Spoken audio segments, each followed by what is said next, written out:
Hi everyone, welcome back to my YouTube channel. My name is Shireen.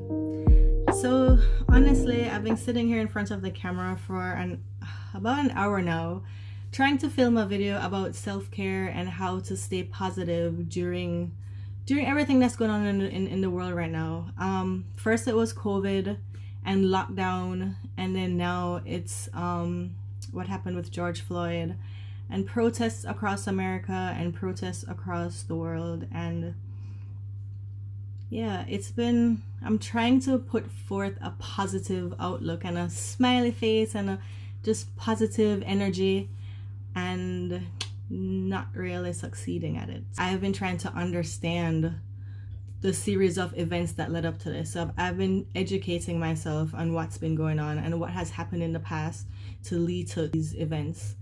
And I'm also looking for ways to protect my mental health as well, because there's a lot of hatred going on, especially on social media.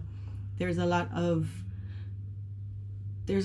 sensitive imagery being passed around on social media as well. There's a lot to take in, and I find that I have been consuming a lot of it because it's there. The minute you open Facebook or Instagram, it's there. There's images of violence, there's images of dead bodies, there are images of police brutality. And if you want to learn about what's going on in the US, you read the articles and you watch the videos. And after a while, for me, I know after a while it's beginning to have, I don't want to say it's having a negative effect on my mental health, but it's a lot to deal with. It is a lot to deal with. And I feel like if you're a human being and you watch some of these things, then you can't help but feelings of anger yourself, or feeling hopeless because you can't directly help to change the situation. You can't help heal people. So I have decided that I'm going to take this week off, this upcoming week, and just do a full self-care routine and just try to get myself back in a happy place. And I wanted to share that self-care routine with you guys. So a very important part of my self-care routine is to ensure that I set aside some time just for me, some time to just unwind, relax, reflect on the day's activity. And I usually spend that time in the bathroom. I enjoy my bathroom. I decorated it to be like spa-like, zen, and really relaxing, and I enjoy having really long showers. Most people like having baths and lighting candles and all that, but for me, I prefer having a long shower, and I do have candles in here that I light sometimes. So that's something I usually do on a daily basis, just to wash away the stressors of the day. But right now, I think I need something a little bit extra. So this week, I plan to do a social media cleanse. Social media is a great place to get information. It's a good place to get news or to connect with people. But sometimes, especially right now, I find that there can be a lot of negative energy, a lot of toxic information going around. There's a lot of interaction on there that's just been weighing heavily on my mind, arguing back and forth and people debating back and forth. And if you consume too much of it, you kind of get caught up in it, and it just kind of weighs heavily on you. So I'm at that point right now where I think I just need to just take a break from social media.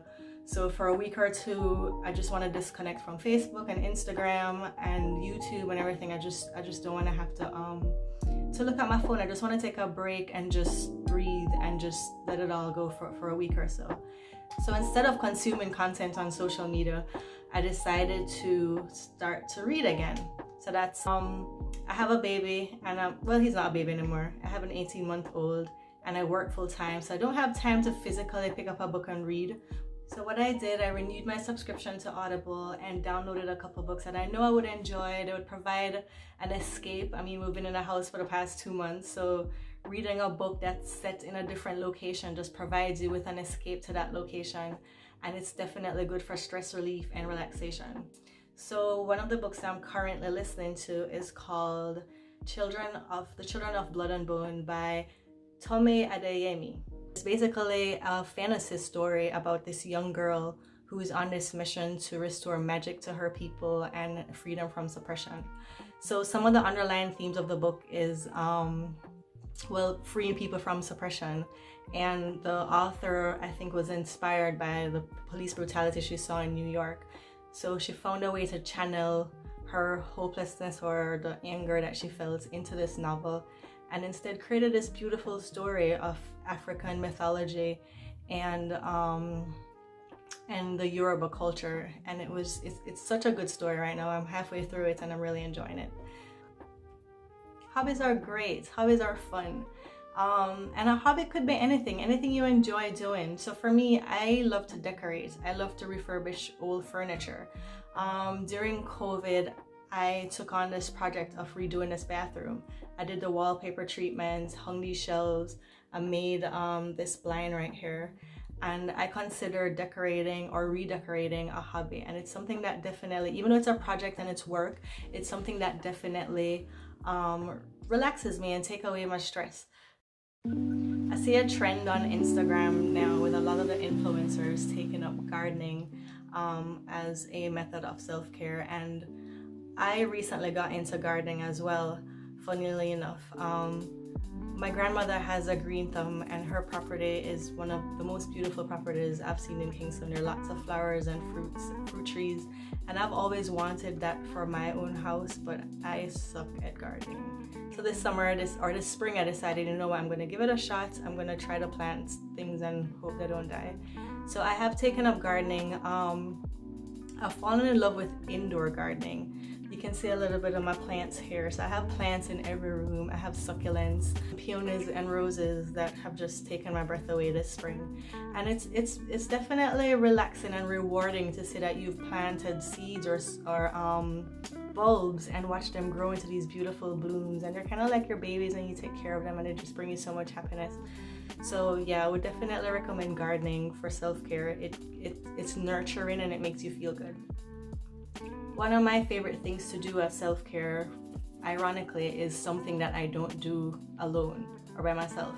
And it's kind of an enrichment activity. Like, I love to go on long country walks and long country drives with my son and my husband.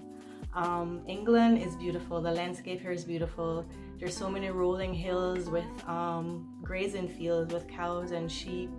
And my son loves it. It's something that we do very often when the weather is nice. It's provided him with an enrichment exercise where he learns the different animals and the different animal sounds. And for us, it's definitely a way to relieve stress, because you're exercising, you're out in the country air, you're getting fresh air. It's so beautiful. It's hard to be stressed when you're out there in the country, just taking a walk and just taking it on in.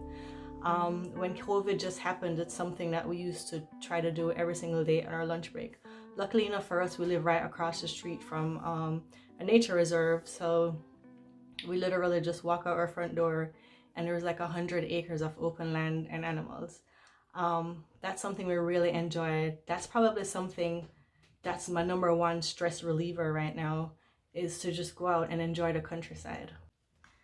Okay guys, so the last message I want to leave you with is, remember, it's okay to take a break.